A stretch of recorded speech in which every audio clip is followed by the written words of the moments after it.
told, especially the local reporters, we're going to get a report tomorrow. I'll make an announcement tomorrow. So he's going to have to? Okay. Yes. So he prompted them to show up tomorrow, which is today. Okay. There you go. That's how that works. Basketball now. Tomorrow is today. The Warriors beat that's on first. The Warriors beat the Trailblazers 111-104 last night. And who needs Steph Curry or Draymond Green when you've got Kevin Durant? KD had 28 points, 9 rebounds, and only 1 or 2 head-scratching tweets in this one. Nick, are the Warriors still the best team in the league without Steph and Draymond? No. A good win for them last night.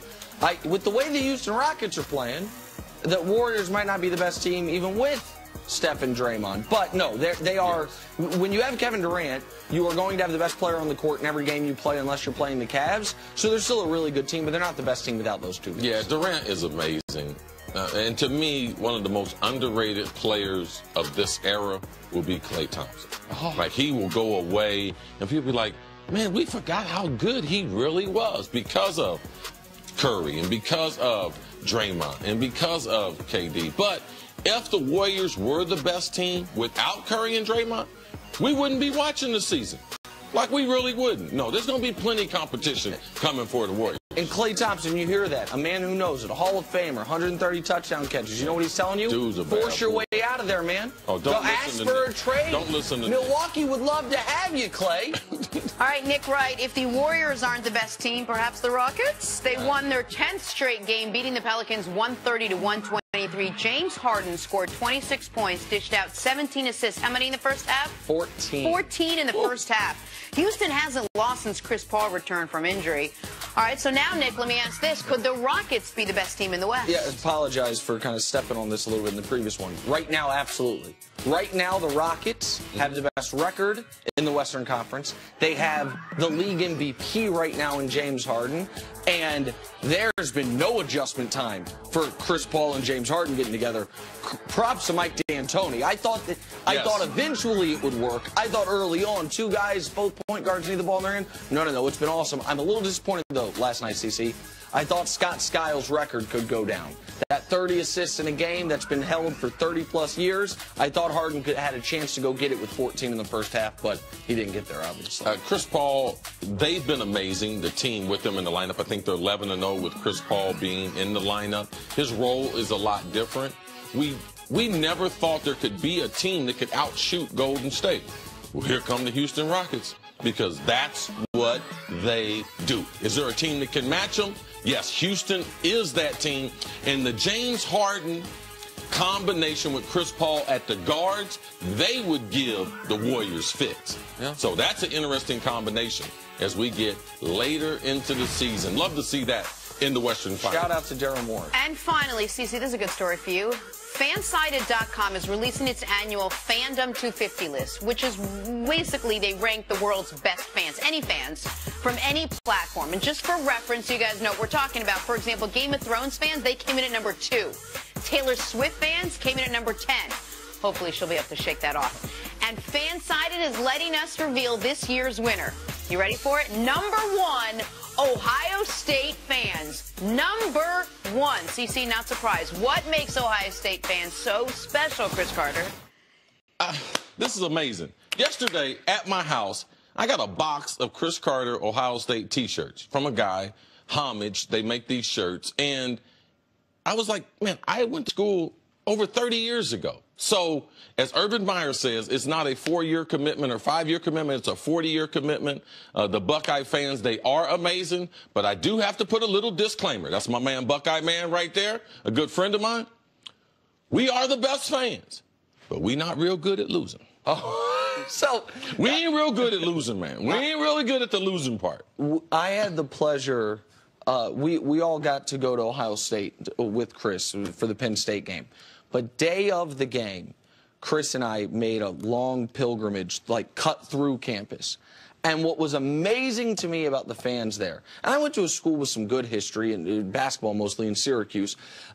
So I didn't go to a small school. Like, I know what sports history is about. What's amazing to me is people much younger than me, current students, who identified Chris Carter not as Come On Man, not as Vikings, but as Ohio State. Yes. Guys that who, not to age you, but you stopped playing for them well before these kids were born, and that is how they recognized you. That is how they knew you. It was as rabid of a fan base as I've ever come across. And it's one of the reasons why, as a 17-year-old, and my mom pointed it out, like, you're going to benefit from being from Ohio, all right, because they're great fans, but they even cheer for their own even more so. And I've seen that no matter where I've been around the world. The support, it's been amazing. Like, it has really been amazing. But disclaimer, we're not real good at losing now. And I got one disclaimer as well, Jenna. While I love the folks at Fansided, my friend Mark Carmen, who Chris calls Parm, works there, and they do a great job. I'd have had Ohio State #2 because the #1 fan base in America is the Beehive, Beyonce's fans. And if you don't believe me, tweet something bad about Beyonce and see what happens to your mentions. Now, she is the greatest living American, so I get it, but just my own little. What would happen if Beyonce and LeBron ended up together? Your mind would be blown. Blown.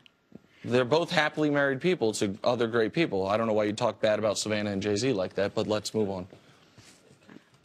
Savannah's LeBron's wife. Jay-Z is Beyonce's I was husband. getting there. It just took me a second. Right, well, it doesn't. Logic you were doesn't. building a bridge. I was giving you the easy pass. No, I'm you know? swimming. You know me. I don't like the easy pass. Swim across.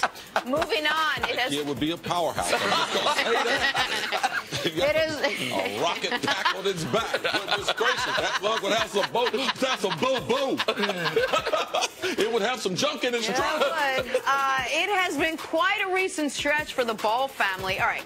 The story was supposed to be 3 brothers all attending UCLA, all with an eye on the NBA. That story took a left turn because this new story has LaMelo and LiAngelo playing for a team in Lithuania.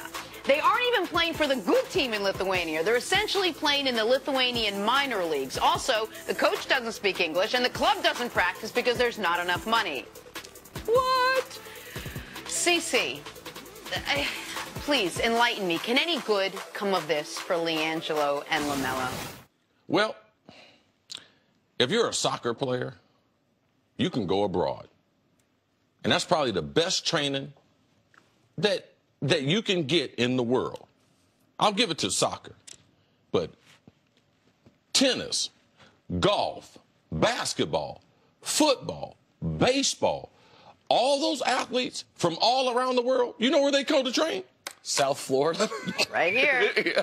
I mean, they're here in the United States in some form or fashion to either play at our colleges, because our colleges and high schools have developed players for the last 60 to 80 years on a successful basis. Right. All right? There's a system. High school, college, and the universities. For these other sports, they don't. There's academies they go to. Chris Evert has academy, golf academies. You're going to Lithuania to play basketball? You know where all the good Lithuanian players are, Jenna? They're in the United States playing basketball. Like, this is not a place that I would trade in my childhood to go play there. And these are just kids.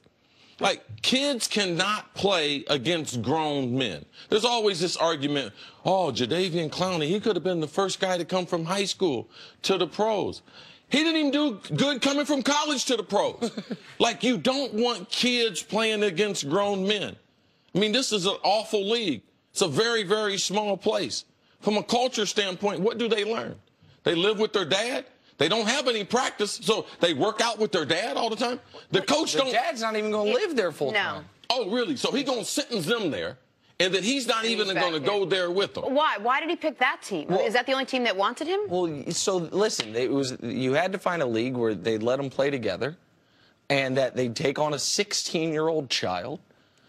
And so Fran Fraschilla, who knows a lot more about this than me. Yeah, give us a little context. I don't think a lot of people